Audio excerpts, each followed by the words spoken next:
Welcome to public TV news bulletin లో ముందుగా headlines. Medchal Malkajgiri DMHO ఆధ్వర్యంలో Geeta first aid centre మూసివేత.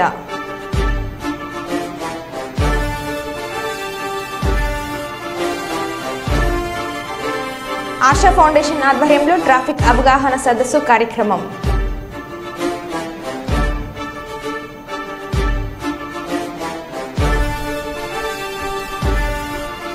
Jagtial MLA Sanjay Kumar ను పరామర్శించిన మాజీ మంత్రి కేటీఆర్.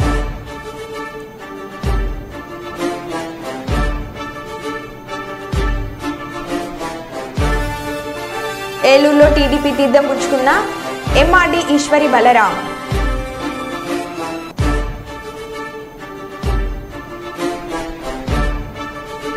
బీజేపీ ఆధ్వర్యంలో సత్యాగ్రహ దీక్ష.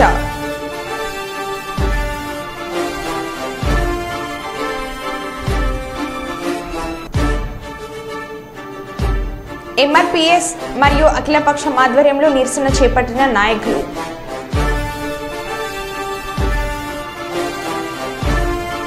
ఇక వివరాల్లోకి వెళ్తే వరంగల్లో స్వరాజ్ ట్రాక్టర్స్ 50వ స్వర్ణోత్సవ వేడుకలు. ప్రముఖ ట్రాక్టర్ తయారీ సంస్థ స్వరాజ్ కంపెనీ వారి 50 ఏళ్ల వసంతాల ఉద్వేగపు స్వర్ణోత్సవం వేడుకలు శ్రీనివాస్ ఎంటర్ప్రైజెస్ వరంగల్ వారి ఆధ్వర్యంలో ఎంజిఎం సెంటర్ నుండి నాని గార్డెన్స్ వరకు స్వరాజ్ ట్రాక్టర్ల జ్యోతి ర్యాలీ నిర్వహించారు. అనంతరం ఊర్సుగుట్ట దగ్గరలోని నాని ఏసీ గార్డెన్స్ లో ఏర్పాటు చేసిన స్వర్ణోత్సవ వేడుకలు వైభవంగా నిర్వహించారు. శ్రీనివాస్ ఎంటర్ప్రైజెస్ ఆధ్వర్యంలో నిర్వహించిన ఈ కార్యక్రమంలో వరంగల్ ఉమ్మడి జిల్లాకు సంబంధించిన రైతులు పెద్ద ఎత్తున హాజరయ్యారు. నిర్వాహకులు మాట్లాడుతూ భారతదేశంలో స్వరాజ్ కస్టమర్లు 80 లక్షలు కలిగి ఉన్నామని, 1100 మంది డీలర్లు, 10,000 మంది వరకు సేల్స్ ప్రమోటర్స్ ఉన్నారని నిర్వాహకులు తెలిపారు.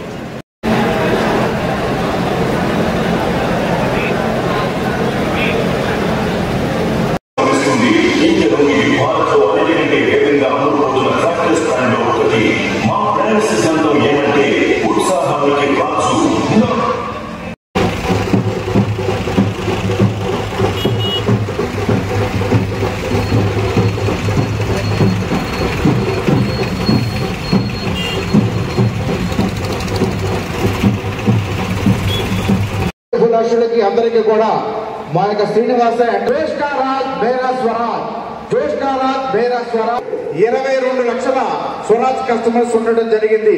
మరి ఒక సెలబ్రేషన్స్ ని మీ రైతులతో పాటు చేసుకున్నాం.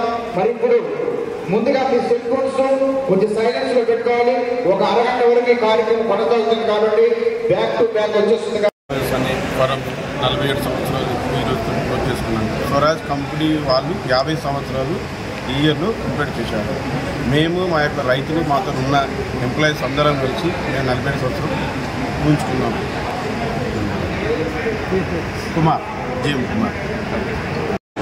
సో ఈరోజు ఇక్కడ స్వరాజ్ కంపెనీ స్టార్ట్ చేసి 25 ఇయర్స్ సెలబ్రేషన్ జరుగుతున్నాయి. సో మా పాటు 50 ఇయర్స్ జర్నీలో వచ్చి 47 ఇయర్స్ జర్నీ చేసిన శ్రీనివాస ఎంటర్ప్రైజెస్ ఇక్కడ వారంగల్ డీలరు. సో వాళ్ళు కూడా వాళ్ళు టీము ప్లస్ మన కస్టమర్ కూడా వచ్చి ఈ ప్రోగ్రామ్ వచ్చి మనం వచ్చి సెలబ్రేట్ చేస్తున్నాము.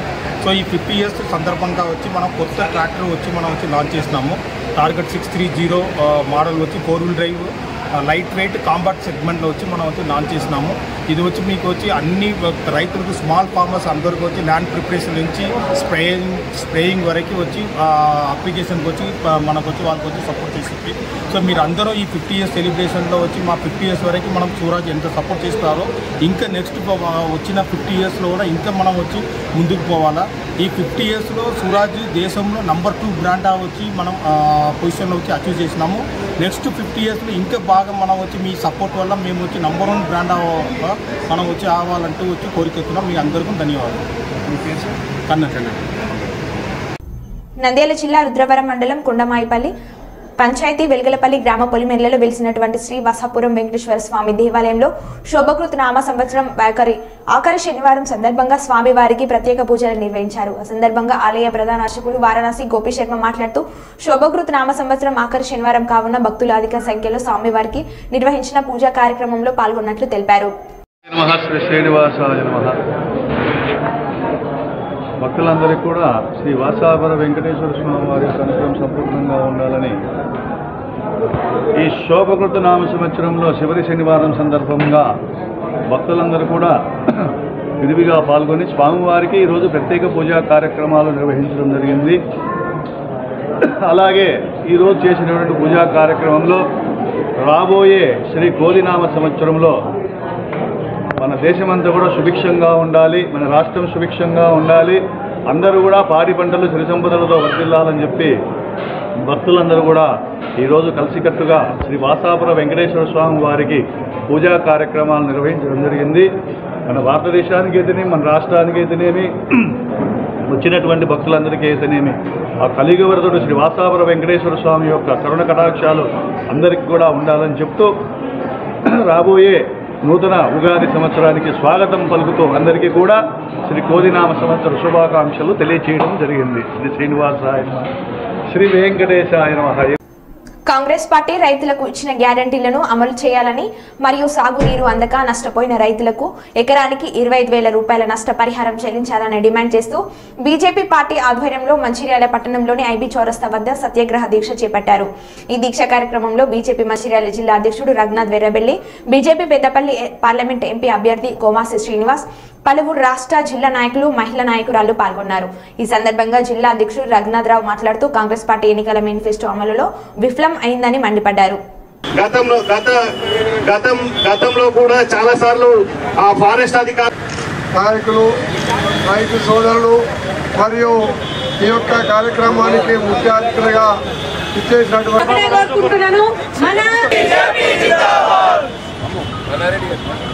ఈ యొక్క రైతు సత్యాగ్రహ దీక్షను ఉద్దేశించి రాష్ట్ర కార్యవర్గ సభ్యులు ముల్కల్లా మల్లారెడ్డి గారిని మాట్లాడాల్సిందిగా కోరుతున్నాం. ఈ డీజైల్ అని చెప్పి రైతులకి నీళ్ళు అందకుండా ఎంతో మంది రైతులు మరణానికి కారణమైంది అంతకుముందు టీఆర్ఎస్ గవర్నమెంట్. అదే విధంగా ఇప్పుడున్న కూడా చాలా ఆనందం వ్యక్తం చేస్తున్నారు. మా రైతు కోసం ఎవరు పట్టించుకుంటలేరు, ఒక భారతీయ జనతా పార్టీ తప్ప అని. అలాగే ఈరోజు మన భారతీయ జనతా పార్టీ ఇచ్చిన ప్రోగ్రాంలలో మన కాంగ్రెస్ ప్రభుత్వం దాన్ని పూర్తిగా నాశనం చేసింది. మిత్రులారా, ఈరోజు రైతు లేని రాజ్యం లేదు. రైతు పండిస్తేనే మనం పుట్టెడు కూడు తింటున్నాం. మన భారతీయ జనతా పార్టీ పెద్దపల్లి ఎంపీ అభ్యర్థి గౌరవనీయులు కోమాసి శ్రీనివాస్ గారికి రేవంత్ రెడ్డి మీరు 5-6 మేనిఫెస్టోల్లో మీరు వాగ్దానాలు చేసి ఈ రోజు రాజ్యం వెళ్తున్నారు. కానీ మీరు ఇచ్చిన మాట ఏంటి? రైతులకి మీ గవర్నమెంట్ వచ్చిన వెంటనే రైతు ఒక్కరికి నేను ధన్యవాదాలు తెలుపుకుంటున్నాను. ముఖ్యంగా రైతు లేనిదే రాజ్యం లేదు, రైతే రాజు. జై జవాన్ జై కిసాన్. రైతుల పక్షాన భారతీయ జనతా పార్టీ ఈరోజు రైతు సత్యాగ్రహ దీక్ష పెట్టడం జరిగింది. దీనికి ముఖ్య ఉద్దేశము కాంగ్రెస్ పార్టీ అసెంబ్లీ ఎన్నికల కంటే ముందు రైతులను ఉద్దేశించి రకరకాల వాగ్దానాలు చేసి 2 లక్షల రుణమాఫీ చేస్తానని, రైతులకు 15,000 రూపాయలు రైతు బంధు ఇస్తానని చెప్పి, ఆ తర్వాత మద్దతు ధర 500 రూపాయలు బోనస్ ఇస్తానని చెప్పినటువంటి ఈ యొక్క కాంగ్రెస్ పార్టీ గద్దెనెక్కిన తర్వాత కంప్లీట్గా సన్నకారు, చిన్నకారు ఏదైతే కౌలు రైతులు ఉన్నారో వీళ్ళందరినీ నడ్డి విడుస్తుంది. ఎందుకంటే వీళ్ళు చేసినటువంటి మోసాలని ఇప్పుడు మేము ఎండగట్టడానికి, ప్రజలని చైతన్యవంతం చేయడానికి, రైతాంగాన్ని చైతన్యవంతమైన రైతాంగాన్ని తయారు చేయడానికి మేము భారతీయ జనతా పార్టీ పక్షాన ఈరోజు ఈ సత్యాగ్రహ దీక్ష చేస్తున్నాం.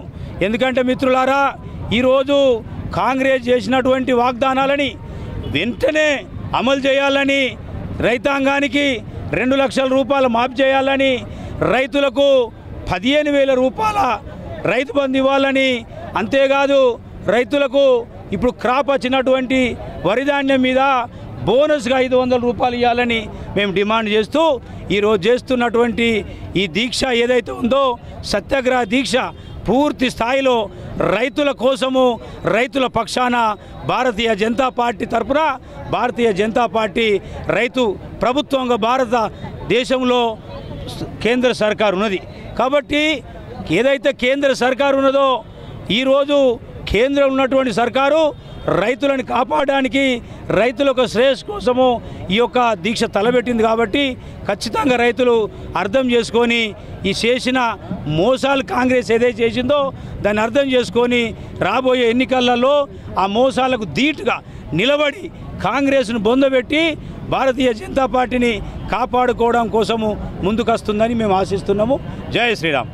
కాంగ్రెస్ పార్టీ ఎన్నికల సమయంలో ఇచ్చిన హామీలను నెరవేర్చుట్ల పూర్తిగా విఫలమైంది. ప్రాజెక్టుల గేట్లు తెరిస్తే పొలాలకు నీళ్ళు వస్తాయి, కానీ రేవంత్ రెడ్డి పార్టీ గేట్లు తెరిచి ఎవరిని పార్టీలో చేర్చుకోవాలి, ఎవరికి కండువాలు కప్పాలి, ఎవరి దగ్గర పైసలు తీసి ఏ టికెట్ ఏ ధరకు అమ్ముకోవాలని రేవంత్ రెడ్డి ఢిల్లీలో హైదరాబాద్లో బ్రోకర్గిరి చేస్తుండు. రైతుల గురించి రేవంత్ రెడ్డి ఆలోచిస్తలేడు. ఇవాళ మన పార్లమెంట్లోనే చూసుకుంటే 100 కోట్ల రూపాయలు పెట్టి ఇవాళ టికెట్ కొనుక్కొచ్చుకున్నాడు. కుటుంబ పాలన అంటే గింత దారుణమా? ఒకటే జిల్లాలో 3 సీట్ల. ఇది అంటే రాహుల్ గాంధీ, సోనియా గాంధీకి వాళ్ళకి తెలితే వాళ్ళు కూడా సిగ్గుతోటి వాళ్ళకు కూడా సిగ్గు పంచుకుంటారు. అంటే నిజంగా ఇంత దారుణమైన కుటుంబ పాలన ఉన్నది. కోట్ల రూపాయలు ఇచ్చారు.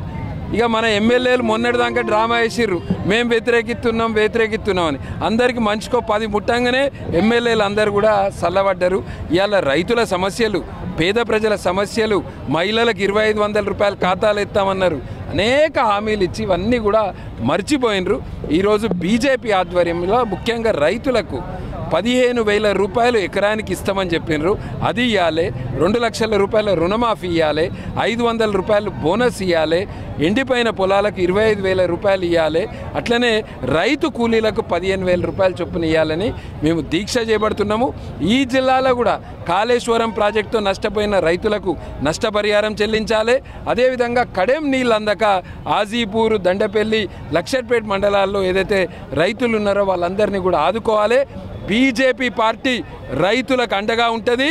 ఎలక్షన్ సమయంలో ఇచ్చిన హామీలు నెరవేర్చేంత వరకు కూడా పోరాటం చేస్తాం. నంద్యాల జిల్లా బెద్దంచెర్ల మండలం పట్టణంలోని సర్కిల్ యందు ఉన్నటువంటి బాబు జగజీవన్ విగ్రహానికి నివాళులు అర్పించారు. అనంతరం టీడీపీ టౌన్ ఎస్సీసీఎల్ జిల్లా అధ్యక్షుడు గుత్తం శివ మాట్లాడుతూ బాబు జగజీవన్ ఆశయ సాధనకు కృషి చేయాలని అన్నారు. బాబు జగజ్జీవన్ జయంతి సందర్భంగా మరి కుల సంఘ నాయకులకు, మరి భారతదేశ పౌరులందరికీ మరి ఇచ్చిన అందరికీ నా యొక్క నమస్కారం తెలుపుకుంటున్నాను. ముఖ్యంగా ఈరోజు పోరాట పట్టుమల గురించి భారతదేశంలో స్వాతంత్రులు, సమరయోధులు మన చిన్నప్పుడు బుక్కులు విన్నాము, పోరాట యోధులు కల్లారు చూసాం. కానీ అటువంటి మహానుభావుడు బాబు జగజ్జీవన్ రావు గారు, మరి ఈయన గురించి మనం 2 ముక్కలు తెలుసుకుందాము. మరి ఇక్కడ కుల వివక్షిత మతాల గురించి నేను మాట్లాడట్లేదు. కుల వివక్షిత నిర్మూలన కోసం ఉన్నప్పుడు పోరాట పట్టుమ గురించి నేను మాట్లాడదలుచుకున్నాను ఇక్కడ. మరి బాబు జగజ్జీవన్ రావు 1922లో మరి కుల వివక్షతో అంటే కుల వివక్షతో నలిగిపోతున్న దళిత జాతులు పుట్టిన బాబు జగజ్జీవన్ రావు గారు 14 ఏళ్ల వయసులో ఏం చేశాడంటే మరి హిందూ పాని, ముస్లిం పాని అని 2 కుండలను ఏర్పాటు చేసి ఒక స్కూల్లో ఒక ఉపాధ్యాయుడు ఏర్పాటు చేసినప్పుడు అక్కడ నేను హిందువులు కదా అని చెప్పి హిందూ కుండంలో నీళ్ళు తాగినప్పుడు మరి హిందువులు వచ్చి ఇతరు దళితుడు అని ప్రిన్సిపల్ కంప్లైంట్ చేసినప్పుడు అతి పిన్న వయసులో అంటే ఇక్కడ హిందువులు ముస్లింలు కుండ పాని అని పెట్టినప్పుడు నేను హిందువులే కదా దళితులు కాదు అని తాగినప్పుడు ప్రిన్సిపల్ చెప్తే కుండను ఒకటి పెట్టినప్పుడు ఈయన దినచర్యతో ఆయన మేధావితో, ఆయన తపస్సుతో, ఆయన ఆలోచనతో, ఆయన నిపుణంతో, ఏకాగ్రతతో ఆ పాని పెట్టిన కుండను పగలగొడుతూ తన నిరసనను, తన ఆవేదన తెలిపి ఒకే కుండను ఏర్పాటు 14 ఏళ్ల వయసులో చేసిన మహానుభావుడు బాబు జగజ్జీవన్ రావు. అంటే ఇక్కడ మనం ఏం చెప్పదలుచుకున్నామంటే కులాల గురించి కాదు, మతాల గురించి కాదు. చిన్న వయసులో 14 ఏళ్ల వయసులో తిరుగుబాటు ధోరణి చేసి ఒక స్వేచ్ఛను, ఒక నీటిని తాగడానికి తన స్వేచ్ఛను తను కాపాడుకున్న ఒక దళిత భారతదేశ ముద్దు బిడ్డ జగజ్జీవన్ రావు అని నేను ఈ సభకు చెప్తున్నాను. రెండోది, ఈయన మన భారతదేశంలో రైతులు, అన్నదాతలు వలసలైపోయి పంటలు ఎండిపోయి నష్టం ఉంది. అటువంటి మేధోపతి హరిత విప్లవాన్ని తీసుకొచ్చి దేశాన్ని స్వచ్ఛశ్యామలంగా వ్యవసాయ రంగాన్ని ముందుకు తీసుకొచ్చాడు. అలాగే విధంగా వాణిజ్య పరంగా, ఆరోగ్య శాఖ పరంగా ఎన్నో కేంద్ర మంత్రులు 50 సంవత్సరాల రాజకీయ కోణంలో ఒకే ఒక నియోజకవర్గం నుంచి దాదాపు 10 సార్లు శాసనసభ్యులుగా ఎన్నికై దేశ చరిత్రలోనే ఒక దళిత ముద్దు బిడ్డగా నిలబడిన బాబు జగజ్జీవన్ గారికి ఈ కేసులో నా సభముఖంలో నాయకుల తరఫున ధన్యవాదాలు తెలుపుకుంటున్నా. అంటే మనము తక్కువ కులమని కాదు, ఎక్కువ కులమని కాదు, నీ కష్టాన్ని, నీ ధైర్యాన్ని, నీ తెలివిని, నీ జ్ఞానాన్ని సంపాదించుకొని నువ్వు సమాజంలో, దేశంలో సమాంతరంగా నిలబడాలని మరి డాక్టర్ బాబు జగజ్జీవన్ రావు గుర్తు చేస్తున్నాడు. అలాగే పిన్న వయసులో డాక్టర్ బిఆర్ అంబేద్కర్.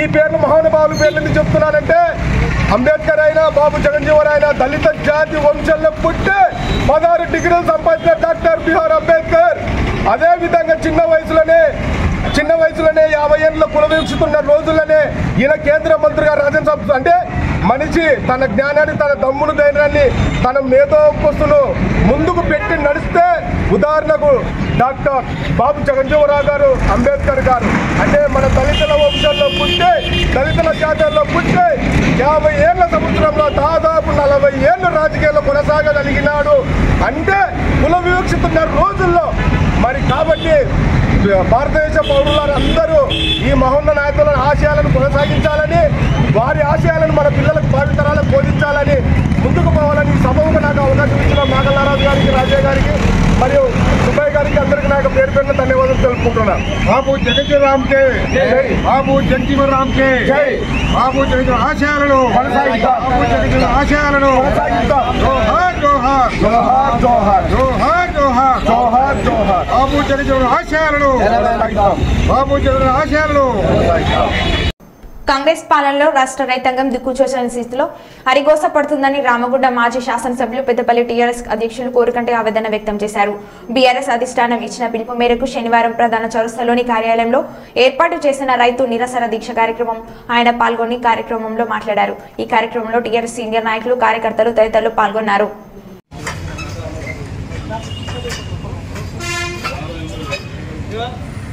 రైతు భరోసా ఇచ్చి ఇలా బోగస్ మాటలతో ఇలా బోనస్ ఇస్తానికి చేస్తున్నాడు. రాత్రిపూట మోటార్లు పెట్టేటట్టు చేసి నిద్ర కరువు చేస్తా ఉన్నాడు. ఎన్నికల ముందు సరిగ్గా కేసీఆర్ చెప్పినట్లు ఇప్పుడు జరుగుతా ఉన్నది. కాంగ్రెస్ వస్తే ఆత్మహత్యలు, ఇన్వర్టర్లు, జనరేటర్లు, కాలిపోయే మోటార్లు, అప్పులు మిత్ర కనిపిస్తున్నది. 10 ఏళ్ళు రైతు బంధు సహాయాన్ని అందించి రైతు చనిపోతే కుటుంబం క్షమాపణ చెప్పాలి. సాధారణ వర్షపాతం కన్నా అధికంగా వర్షాలు కురిశారు. ప్రచారాల బట్టలిప్పి పరిస్థితి మనం ఇలా కళ్ళారా చూస్తున్నాం. రైతు బాంధవుడైనటువంటి మన గౌరవ ముఖ్యమంత్రి కేసీఆర్ గారు రైతు బంధు పథకాన్ని రుణమాఫీ ఇది కేసీఆర్ కు సంబంధించినటువంటి చేస్తున్నాడు. రాత్రిపూట మోటార్లు పెట్టేటట్టు చేసి నిద్ర కరువు చేస్తా ఉన్నాడు. ఎన్నికల ముందు సరిగ్గా కేసీఆర్ చెప్పినట్లు ఇప్పుడు జరుగుతా ఉన్నది. కాంగ్రెస్ వస్తే ఆత్మహత్యలు, ఇన్వర్టర్లు, జనరేటర్లు, కాలిపోయే మోటార్లు, పేలిపోయే ట్రాన్స్ఫర్, అప్పులు మిత్యలు తప్పవని రూపంగా కనిపిస్తున్నది.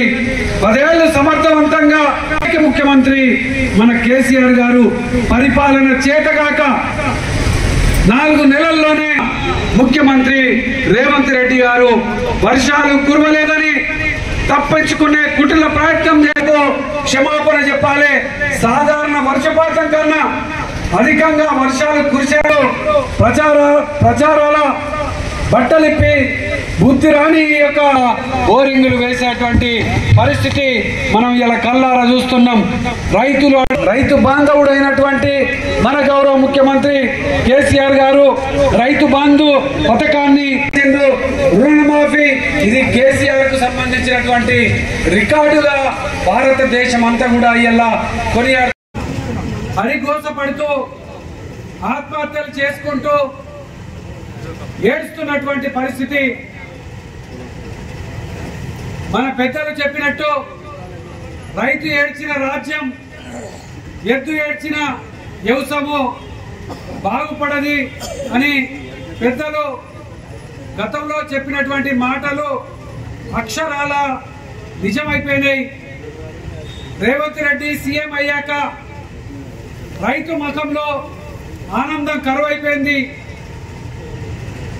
ఇలా సాగునీళ్లు, నాణ్యమైనటువంటి కరెంటు, పంట పెట్టుబడి లేక రైతులు కన్నీళ్లు పెడుతున్నటువంటి ఈ యొక్క పరిస్థితులలో పంటను వేసి సాగునీరు వస్తుందని ఎదురు చూసినటువంటి రైతులు ఈరోజు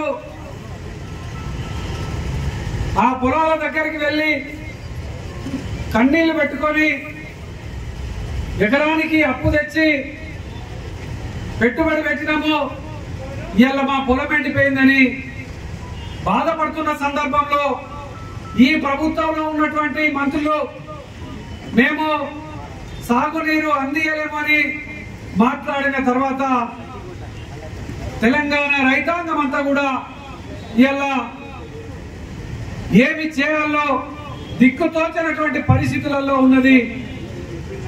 అందుకోసమే గౌరవ మాజీ ముఖ్యమంత్రి వర్యులు రైతు బాంధవుడు ఈరోజు క్షేత్రస్థాయిలో రైతులు బాధపడుతున్నటువంటి బాధలకు బీఆర్ఎస్ పార్టీ మీకు అండగా ఉంటది, కేసీఆర్ గారు మీకు అండగా ఉంటారని జనగామ వరంగల్ జిల్లాలో పర్యటన చేసి నిన్నటికి నిన్న కరీంనగర్ జిల్లాలో సిరిసిల్లాలో పర్యటన చేసి రైతులందరికీ కూడా భరోసా ఇచ్చినటువంటి ఈ యొక్క సందర్భంగా కేసీఆర్ గారికి మేము రామగుండం నియోజకవర్గ రైతాంగం పక్షాన హృదయపూర్వకమైనటువంటి కృతజ్ఞతలు తెలియజేస్తా ఉన్నాం.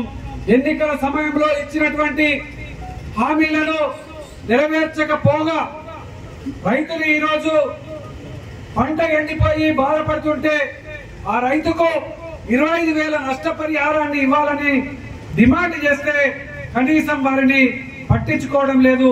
రైతు బంధు విషయంలో నిర్లక్ష్యం చేసిరు.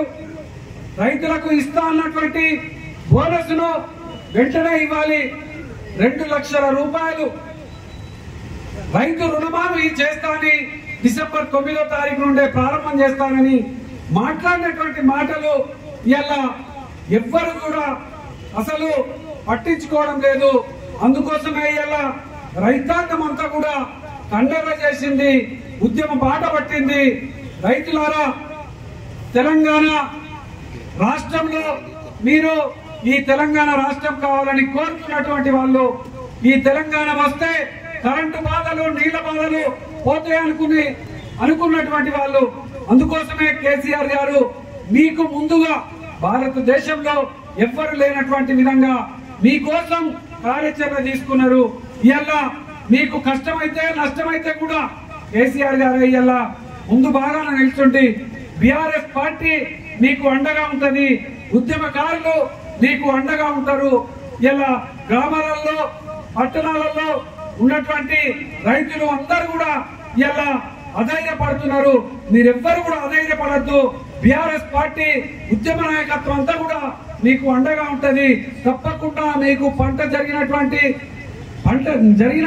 పంట నష్టానికి వెంటనే 25,000 రూపాయలు ప్రతి ఎకరానికి చెల్లించాలని కూడా డిమాండ్ చేస్తూ ఈరోజు ఎస్ఆర్ఎస్పీ నీళ్లను వెంటనే వదలాలని, రైతులకు ఆదుకోవాలని ఈ యొక్క రైతు భరోసా ఇచ్చి ఇలా బోగస్ మాటలతో ఇలా బోనస్ ఇస్తా అని చెప్పి ఇప్పటికీ ఏమి లేదు.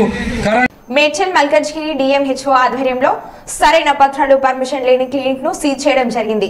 ఇక వివరాల్లోకి వెళ్తే మల్కజ్గిరి గోకుల్ నగర్ సైనిక్ పురి కాలనీ లావిష్ హోటల్ లైన్ లో గల గీతా ఫస్ట్ ఎయిడ్ క్లినిక్ నిర్వహిస్తున్న గీతా ఫ్రాన్సిస్ గా కొద్ది కాలంగా క్లినిక్ నడుపుతున్నారు. వీరికి కేవలం ఫస్ట్ ఎయిడ్ కు సంబంధించిన ట్రీట్మెంట్ ఇవ్వాలని తెలిపారు. కానీ వీరు ఐవి ఫ్లూయిడ్స్ మరియు యాంటీబయాటిక్స్ ఇస్తూ ప్రజలను అనారోగ్యానికి గురి చేస్తున్నట్లు ఫిర్యాదు రావడంతో తాను స్వయంగా వచ్చి గీతా ఫస్ట్ ఎయిడ్ సెంటర్ ని సీజ్ చేయడం జరిగింది. సెంటర్ నిర్వహిస్తున్న వారి పట్ల ఎఫ్ఐఆర్ నమోదు చేయడం జరిగింది. అదేవిధంగా ఇలాంటి క్లినిక్ పట్ల ప్రజలు అప్రమత్తంగా ఉండాలని మీడియా సమావేశంలో చెప్పడం జరిగింది. నమస్తే అండి, నేను డాక్టర్ రఘునాథ్ స్వామి, డిఎంహెచ్ఓ మేడ్చల్ మల్కజ్గిరి. ఈ అన్ఆథరైజ్డ్గా అంటే ఎలాంటి క్వాలిఫికేషన్ లేకుండా ట్రీట్మెంట్ చేసే ఈ బ్యాగ్స్ ఎవరైతే ఉన్నారో వాళ్ళందరినీ సీజ్ చేయడానికి మాకు నోటీసులు వచ్చినాయి. ఇది కాకుండా ఇప్పుడు ప్రస్తుతం ఇక్కడున్న గీతా ఫస్ట్ ఎయిడ్ క్లినిక్ గురించి ఎన్ఎంసీ నుండి ఆల్రెడీ ఎఫ్ఐఆర్ బుక్ చేసిండ్రు. లాస్ట్ మంత్ 22 మాకు సీజర్ నోటీస్ వచ్చింది. ఈరోజు ఇక్కడ morning revenue department, police department, medical and health department నుంచి ఇలాంటి సీజర్ నోటీసులు వచ్చినాయి. అవి ముందు అట్లాంటివి కూడా సీజ్ చేస్తున్నాము. ఇది ఏంటంటే అందరికీ ఎలాంటి క్వాలిఫికేషన్ లేకుండా, ఎలాంటి రిజిస్ట్రేషన్ లేకుండా ఇలా ప్రాక్టీస్ చేస్తూ ఐవీ ఫ్లూయిడ్స్, ఇంజెక్షన్స్, ఇలా అన్ని మెడిసిన్స్, హయ్యర్ మెడిసిన్స్ కూడా ఇస్తూ ప్రజల ప్రాణాలతో చెలగాటమాడటం అనేది సబబు కాదు. ఇదివరకు కూడా చాలాసార్లు ఇన్స్ట్రక్షన్ ఇవ్వడం జరిగింది, అయినా ఇలాంటివి జరుగుతున్నాయి. ఇలాంటివి సీజ్ చేయడానికి మాకు హయ్యర్ ఆఫీస్ నుండి నోటీస్ వచ్చినాయి కాబట్టి సీజ్ చేయడం జరుగుతుంది. ఇది అందరికీ ఒక హెచ్చరికలాగా భావించి ఇలాంటివి ఏమైనా చేసే వాళ్ళు ఉంటే వాళ్ళు ముందే మూసేసుకుంటే బెటర్. దీనికి ఏమైనా టోల్ ఫ్రీ నెంబర్ ఉందా సార్, ఏమైనా కంప్లైంట్స్ ఇవ్వడానికి? లేదండి, టోల్ ఫ్రీ నెంబర్. మరో బులెటిన్లో మళ్ళీ కలుద్దాం. Stay tune.